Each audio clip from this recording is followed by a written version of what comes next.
Assalamualaikum warahmatullahi wabarakatuh. Halo teman-teman, most welcome to LPM Al Fajar Time of Podcast. Podcast yang memberikan informasi dan juga menginspirasi. Bersama saya Muhammad Samun sebagai podcaster pada hari ini. Nah, kita hari ini kedatangan tamu yang sangat istimewa. Mahasiswa yang sangat aktif di dalam bidang akademik dan punya banyak sekali prestasi. Nah, beliau adalah Muhammad Hafiz Syahidi. Apa kabar Bang? Baik. Bagaimana kabarnya juga? Alhamdulillah baik. Mungkin kita awali dengan perkenalan dulu nih Bang. Boleh. Biar teman-teman yang di sini dan juga di rumah lebih mengetahui Abang nih. Boleh. Dari aku atau dari hostnya? Dari Pian. Dari aku sendiri. Baik. Selamat pagi, malam ataupun sore bagi teman-teman penonton sekalian. Perkenalkan, nama aku Muhammad Hafiz Syahidi, mahasiswa aktif program studi Tadris Bahasa Inggris semester 6. Oke. Sebelumnya Abang lebih suka dipanggil apa nih? Bang Muhammad, Bang Hafi apa Bang Syahidi nih? Bang Hafiz saja ada Bapak. Bang Hafi ya. Iya. Nah, Bang Hafi kan terkenal sebagai orang yang sangat aktif dalam bidang akademik. Iya. Dan juga punya banyak prestasi nih Bang. Sebenarnya ada gak sih Bang kegiatan atau rutinitas tertentu yang ngebuat Abang bisa tetap produktif di tengah banyaknya kesibukan? Aktivitas banyak tapi tetap produktif di tengah-tengah kesibukan ya. Untuk beberapa aktivitas yang dibilang produktif ini sebenarnya banyak sekali yang aku lalui setiap harinya. Tapi di tengah-tengah kesibukan ini tentu ada hal-hal yang harus tetap membuat kita produktif. Misalnya di antara dua kegiatan yang sifatnya sibuk-sibuk keduanya, misalnya pagi kita kuliah, siang kita kuliah, malam kita istirahat. Nah mungkin di antara kesibukan-kesibukan ini, aku tetap memberikan diriku sendiri masukan ilmu pengetahuan. Atau dalam bahasa santainya kayak, meskipun aku santai, tapi tetap dapat ilmu pengetahuan. Produktif di sini bukan berarti menghasilkan sesuatu. Maksudnya, sekedar kita mendapatkan sesuatu kayak sekedar ilmu pengetahuan itu sebenarnya sebuah produktivitas menurut aku. Nah, karena kan ini sifatnya kayak di antara sela-sela sibuk, tentu hal ini dapat dikatakan sebagai momen break atau free gitu nah, atau tidak ada kesibukan. Sebenarnya dengan tidak ada kesibukan ini aku mencari cara untuk mendapatkan ilmu pengetahuannya dengan cara menonton podcast atau sekedar membaca buku atau sekedar bertukar informasi kepada teman seperti itu. Ternyata walaupun waktu senggang itu tetap digunakan untuk hal-hal positif ya Bang. Betul. Seperti menambah ilmu walaupun lewat podcast dan buku ya Bang.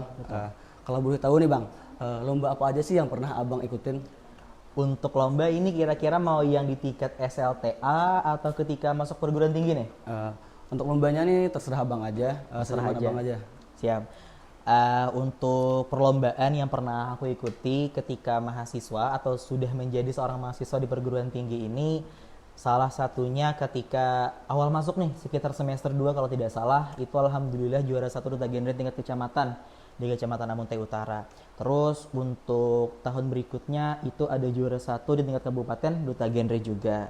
Dan tahun selanjutnya lagi, alhamdulillah lanjut ke provinsi mewakili Kabupaten HSU dan mendapatkan juara duta genre Intelijensia Putra tingkat provinsi seperti itu. Ternyata banyak sekali ya Bang ya. Alhamdulillah. Lomba-lomba yang Abang ikutin nih. Nah kalau boleh tahu nih Bang, untuk prestasi apa yang paling berkesan menurut Abang dan bagaimana cara Abang mendapatkan prestasi tersebut? Siap. Untuk prestasi yang mengesankan sebenarnya banyak, tapi kalau boleh dipilih, mungkin aku bakal milih kayak 2 prestasi yang akan kusebutkan. Yang pertama tentu duta genre tingkat provinsi, karena kan ini mewakili kabupaten dan ini lombanya melawan dengan peserta atau perwakilan dari kabupaten kota yang lain di Kalimantan Selatan. Itu yang pertama. Terus perlombaan yang kedua menurutku yang paling berkesan adalah juara kemarin di Ormawa Voice. Kan kebetulan tahun 2024 kemarin kalau tidak salah panitia PKKMB atau pengenalan kehidupan kampus mahasiswa baru pada tahun 2024 kan ada mengadakan Ormawa Voice atau perwakilan Ormawa itu dikirimkan untuk mengikuti lomba menyanyi di tingkat perguruan tinggi kita Sestai Raha Amuntai mewakili 12 organisasi mahasiswa. Alhamdulillah kemarin dipercayakan sebagai juara 1. Nah, untuk proses-proses hebat di belakangnya tentu tidak akan cukup waktunya kalau aku menyebutkan.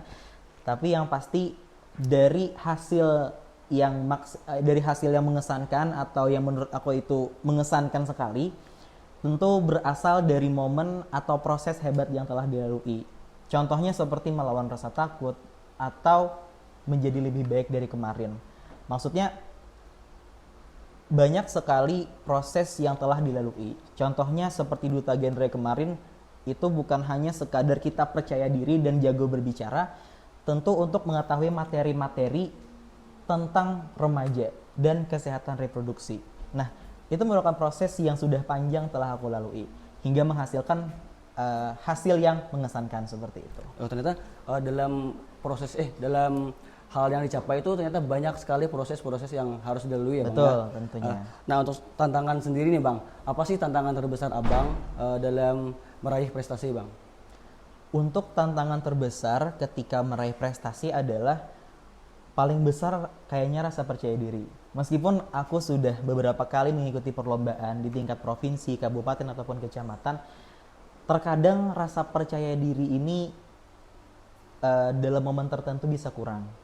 Rasa percaya diri ini bukan hanya ketika tampil di depan, tapi ketika sebelum kita on air atau sebelum kita show di depan, itu sebenarnya rasa percaya diri sudah mempengaruhi diri kita sendiri. Contohnya seperti ini. Ketika aku nih atau Abang sendiri mengikuti perlombaan, sebelum kita on air di backstage, mungkin ada di backstage atau di belakang panggung, mungkin ada rasa kira-kira ketika aku show maksimal kada.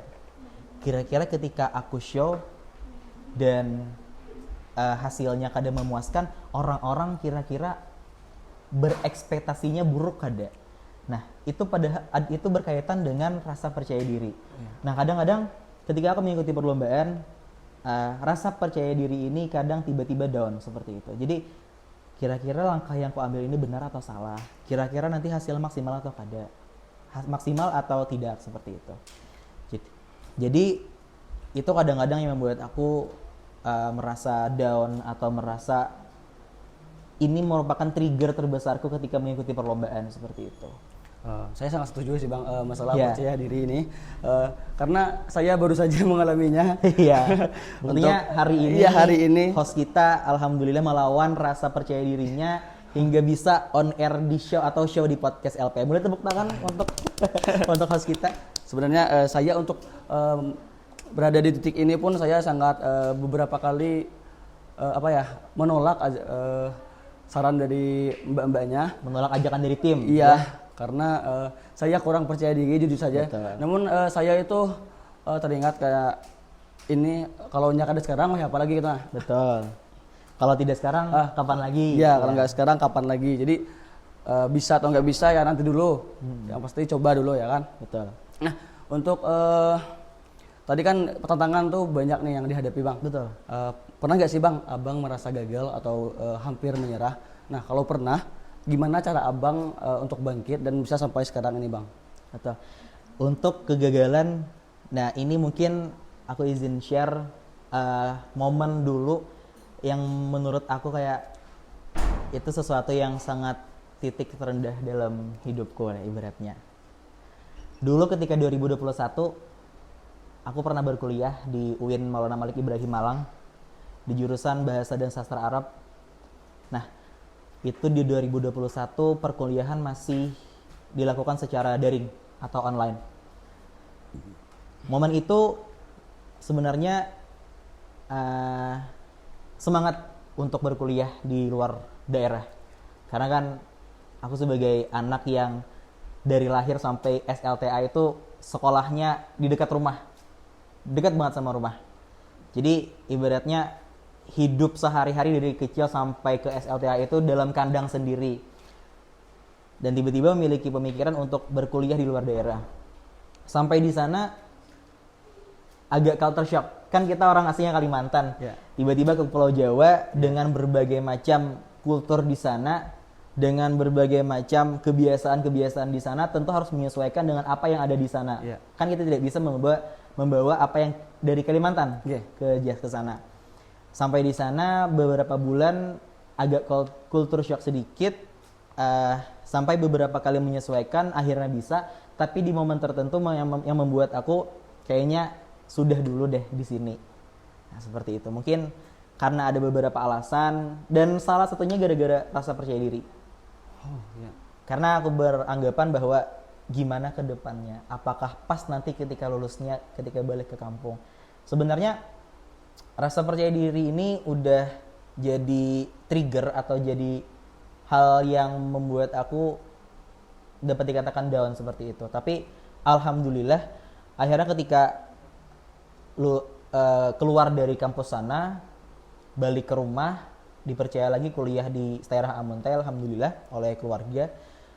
Hingga akhirnya ada rasa yang tertanam pada diri, kayaknya harus dibuktikan deh. Gagal di sana pada akhirnya tidak membuat aku harus gagal selanjutnya. Mungkin dari Daerah Amuntai ini merupakan tempat yang mudah-mudahan nanti menurut aku dapat menjadi titik loncatan baru untuk mengembalikan apa yang dulu pernah ibaratnya dalam bahasa kasarnya gagal. Yeah. Seperti itu. Itu merupakan titik terendah ketika perpindahan antara perkuliahan di luar daerah dan kembali ke Daerah Amuntai. Bukan kembali sih, maksudnya kuliah di luar daerah dan kembali kuliah di daerah sendiri seperti itu. Okay. Berarti ketika abang tadi berhenti di sana, itu orang tua sangat ini ya berperan penting dalam kenaikan abang, dalam bangunnya abang. Betul. Kalau boleh tahu nih bang, selain orang tua ada gak sih bang orang yang berperan atas semua yang abang dapatkan saat ini? Selain orang tua sebenarnya tidak jauh dari keluarga, yaitu kakak sendiri yang kebetulan juga merupakan support sistemku dalam menjalankan atau mengikuti perlombaan-perlombaan. Karena dari kakakku sendirilah yang sedari kecil menanamkan prinsip untuk coba dulu, hasilnya nikmati kemudian. Coba sekarang daripada tidak mengetahui bagaimana prosesnya. Coba dulu untuk mendapatkan pengalaman seperti itu. Intinya kakakku berpesan untuk mencoba apapun yang ingin dilakukan, coba dulu. Entah hasilnya seperti apapun, itu adalah takdir Sang Maha Kuasa seperti itu. Di keluarga lah yang paling berperan ya tentu untuk keberhasilan abang saat ini. Mungkin kita akan beralih ke hal yang lainnya. Abang ini kan punya banyak kesibukan nih, kayak kampus, organisasi, bisnis mungkin ya. Nah, bagaimana sih cara abang memanajemen waktu agar semuanya tuh terlaksana secara optimal, bang? Lumayan ketiga dengan pertanyaannya, ada kata bisnis. Mungkin tim dari LPM mengetahui bisnis apa yang saya jalankan. Sebenarnya itu sebenarnya tidak terlalu berjalan, tapi pernah berjalan. Untuk manajemen waktu di antara banyaknya kesibukan, organisasi, perkuliahan dan bisnis katanya tadi, amin mudah-mudahan berkembang nanti. Sebenarnya itu pinter-pinter kita aja mengetahui mana yang prioritas dari semua itu. Pada dasarnya kan banyak orang yang mengatakan pilih skala prioritas dari A sampai Z, dipilih yang mana yang paling prioritas dari semua itu aja. Nah, itu sebenarnya ungkapannya benar atau pernyataannya benar, tapi yang sebenarnya lebih mengetahui yang mana prioritas itu tentu diri kita sendiri. Banyak sekali teori-teori yang mengatakan bahwa kita harus mengatur skala prioritas aja. Kita harus harus mengatur nomor satu itu yang harus dikerjakan adalah yang paling penting misalnya. Nah, itu kan cuma sekedar teori. Untuk praktiknya tentu ini akan berfokus atau dirujuk kepada orang yang mengerjakan. Misalnya host kita pada hari ini punya kesibukan, misalnya pagi ini jadwalnya jadi host di podcast ini. Terus nanti siang ada jadwalnya membantu orang tua di rumah. Malam nanti misalnya bekerja. Nah, itu merupakan kesibukan-kesibukan dari host kita pada hari ini. Nah, dari skala prioritas mungkin abang host pada hari ini tentu sudah melihat atau melakukan peninjauan mana yang memerlukan aku hadir di sana. Tentu seperti itu, ya kan? Kan gak ada mungkin abang host pada hari ini tidak memprioritaskan podcast pada hari ini. Karena kalau tidak ada host pada hari ini, sama siapa aku berbicara seperti itu. Saya sendiri ya. Betul. Nah, tentu ini merupakan kemampuan seseorang, kembali lagi kepada orang tersebut bagaimana menentukan prioritas yang dia ingin lakukan pada hari itu. Nah, selain menentukan skala prioritas, kita tuh harus mengetahui harus bisa memanajemen gap antara kesibukan dan juga kesibukan lainnya. Kan di pertanyaan pertama tadi membahas masalah bagaimana tetap produktif di antara kesibukan dan kesibukan. Nah, dari beberapa orang yang pernah mengatakan kepadaku, antara kesibukan dan kesibukan ini tentu ada gap atau waktu kosong, waktu senggang yang bisa sebenarnya jadi bumerang untuk orang tersebut.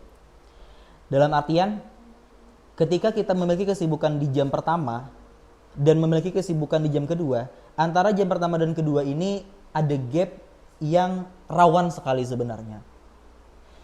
Rawan dalam artian, jika di antara kesibukan pertama dan kedua ini kita tidak memiliki planning di waktu senggang ini, itu sebenarnya bakal membuat kita gagal di waktu-waktu atau planning-planning selanjutnya.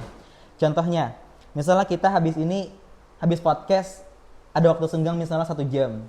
Habis 1 jam ini kita ada mengerjakan skripsi misalnya nih, karena kami semester mungkin akan ada menggarap tugas-tugas atau skripsi.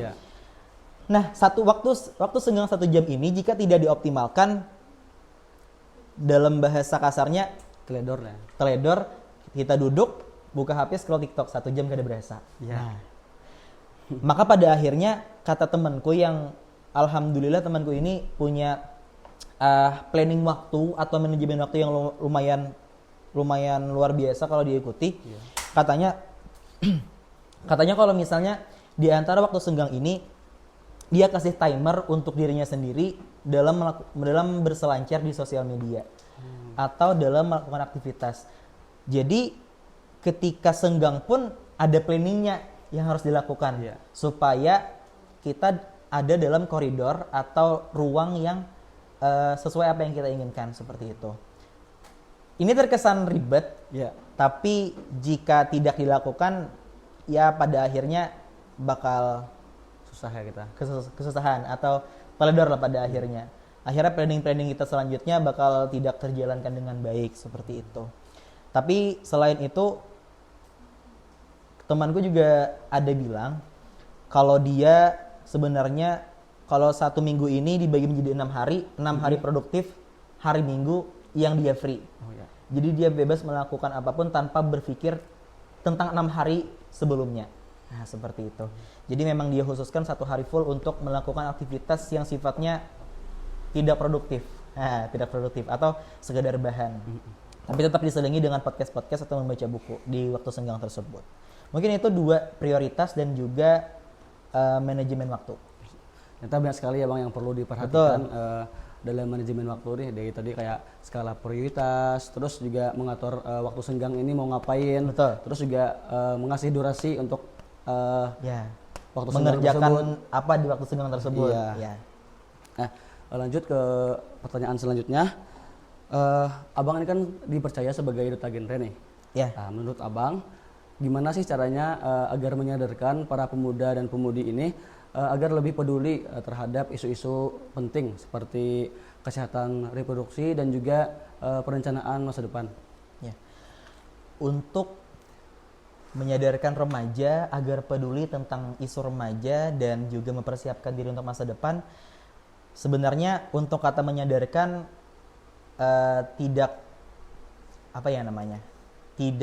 bukan wewenang atau 100% apa yang akan aku sampaikan ke mereka. Tapi kami sebagai duta genre selaku role model harus mengupayakan pencegahan preventif untuk mereka setidaknya mengetahui apa dampak buruk jika mereka tidak mengetahui jika mereka ini kurang tahu tentang kesehatan reproduksi remaja, seperti itu. Jadi kami sebagai duta genre ini sering sekali melakukan sosialisasi ke sekolah. Karena menurut aku pribadi, sosialisasi ini bukan hanya sekadar menyampaikan informasi, tapi tentang bagaimana cara si informan atau narasumber atau kita sebagai duta genre ini menyampaikan kepada mereka. Apakah ternyata informasi sederhana yang kita sampaikan ini sampai ke mereka, atau ternyata informasinya terlalu berbelit-belit tapi ternyata dia tidak sampai kepada mereka atau mereka tidak memahaminya. Jadi peran kami sebagai duta genre tentu melakukan penyuluhan ataupun advokasi kepada mereka tentang bagaimana cara mempersiapkan masa depan. Dan cara mempersiapkan masa depan ini tentunya juga dengan mengetahui bagaimana cara menjaga kesehatan reproduksi seperti itu. Dalam kehidupan ini kan pasti ada prinsip-prinsip ya Bang. Betul. Nah, untuk Abang sendiri, prinsip apa sih yang Abang pegang hingga bisa sampai seperti sekarang ini? Untuk prinsip dalam kehidupan sehari-hari, ada beberapa sebenarnya ungkapan-ungkapan yang menurut aku kayak menjadi pegangan atau prinsip untuk menjalani kehidupan sehari-hari. Salah satunya ada kalimat life must go on, atau hidup itu harus tetap berjalan, seperti itu. Kan kita di kehidupan sehari-hari, entah aku atau abang host pada hari ini, tentu mengalami beberapa banyak masalah. Pasti deh, sudah pasti ya. Entah masalah dalam keluarga, masalah dalam pertemanan, lingkungan kita, perkuliahan kita, tentu ada masalah. Masalah-masalah itu sebenarnya bukan hal-hal besar, maksudnya kayak masalah tugas yang menumpuk tuh masalah. Masalah kawan yang berhirian tuh masalah. Habis itu masalah keluarga, misalnya kita sebagai anak tidak berbakti kepada orang tua itu masalah. Nah, dari masalah-masalah yang sebenarnya ada pada diri kita sehari-hari yang kita jalani, itu tentu akan membuat kita terkadang down. Atau ketika malam hari nih, ketika jam 12 ke atas tiba-tiba overthinking atau memikirkan bagaimana besok hari. Tapi aku terus berpegang pada prinsip life must go on. Hidup itu harus tetap berjalan. Sebesar apapun masalah yang kita alami pada hari itu, kita harus tetap hidup pada hari-hari berikutnya, seperti itu. Ingatlah bahwa di hari-hari selanjutnya itu kita masih memerlukan orang lain dan orang lain masih memerlukan kita. Jadi dengan berpegang pada prinsip itu, mudah-mudahan tetap membuat kita waras dan hidup pada hari-hari selanjutnya, seperti itu. Untuk prinsipnya sangat bagus ya Bang, dan saya pun kadang kalau melihat sesuatu seperti hari ini ya, saya menganggapnya seperti masalah gitu Bang. Betul. Ya, kayak apakah saya bisa, apakah saya tapi mungkin saat sesuatu itu terjadi, itu gak akan sebesar dengan apa yang kita pikirkan sebelumnya. Betul. Ya kan? Terkadang apa yang kita pikirkan itu sifatnya berlebihan sebelumnya dari apa yang nanti kejadian, seperti itu. Tapi tidak apa-apa kalau misalnya kita berpikir berlebihan, karena ada salah satu filsafat stoikisme yang mengatakan bahwa ada istilah premeditatio malorum, atau berpikir negatiflah sebelum melakukan sesuatu. Kalau hanya menelan kata berpikir negatif sebelum melakukan sesuatu, itu terkesan Ikam ini orangnya negatif thinkingan aja, kamu ini orangnya OVT-an. Tapi tidak. Malah filsafat ini mengajarkan bahwa dengan kita berpikir buruk sebelum melakukan sesuatu, kita sudah melakukan antisipasi pada hal buruk yang akan terjadi. Misalnya ketika aku hadir pada hari ini di sini, di podcast ini, tentu aku akan memikirkan bagaimana nanti ketika pertanyaannya mengarah ke pribadi, apa yang harus aku jawab. Bagaimana nanti ketika pelaksanaan tiba-tiba tim produksinya hilang atau ngaret, tapi hari ini aku yang ngaret, mohon maaf. Nah, bagaimana tiba-tiba ketika sedang ongoing atau sedang show, kameranya rusak atau tiba-tiba mati. Nah, hal-hal tersebutlah yang terkadang membuat aku mempersiapkan diri di besok hari. Biasanya H- beberapa hari sudah aku pikirkan hal tersebut. Jadi sebisa mungkin aku antisipasi hal-hal terburuk yang akan terjadi. Nah, seperti itu mungkin. Dan Abang host tadi mengatakan bahwa hari ini menjadi host adalah apa? Masalah. Tapi mungkin sudah latihan kan? Iya, mungkin. Ya, sudah latihan karena sudah memikirkan hal terburuk yang akan terjadi. Makanya sudah latihan. Makanya sudah mempersiapkan diri seperti itu. Jadi daripada kita memikirkan hal positif yang akan terjadi, lebih baik kita memikirkan hal negatif dulu ya Bang ya? Bukan, boleh memikirkan hal negatif, tapi jangan sampai membuat kita akhirnya terbawa pengaruh negatif tersebut. Memikirkan hal negatif ini juga harus dibarengi dengan pemikiran positif untuk mendapatkan hasil yang maksimal. Ini ada pikiran negatif, kayak bagaimana besok tuh kalau misalnya hujan dan aku terlambat ke kampus. Oh, positifnya bawa jas hujan.